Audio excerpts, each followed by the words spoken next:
Baru-baru ini El Rumi kembali menyita perhatian netizen. Hal ini dipicu gegara foto yang diunggahnya di Instagram. Foto itu ternyata adalah foto El Rumi saat menghadiri acara kondangan resepsi pernikahan. Hal itu diketahui dari kolom keterangan yang ditulisnya. Namun lucunya, dalam foto tersebut, El Rumi tampak memegang buket bunga yang biasanya dipegang oleh pengantin wanita.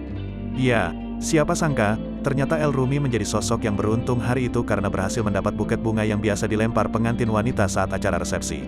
Bukannya happy, El Rumi malah menunjukkan wajah sendu seolah menggalau. El Rumi rupanya merasa seolah sia-sia mendapatkan buket bunga tersebut lantaran kini dirinya sedang tak memiliki pasangan.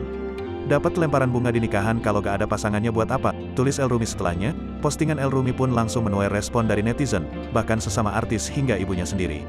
Iya buat dipajang aja dulu El, komentar @hitocaesar. Ada tambah @maya_estianti_real. Sekedar informasi, sebelumnya El Rumi diketahui sempat berpacaran dengan aktris cantik, Marsha Arwan. Kisah cinta keduanya bahkan sudah berjalan selama hampir 5 tahun. Namun nahas, kisah cinta keduanya justru berakhir kandas di tengah jalan. Meski begitu, keduanya masih menjalin hubungan baik sebagai teman sampai sekarang.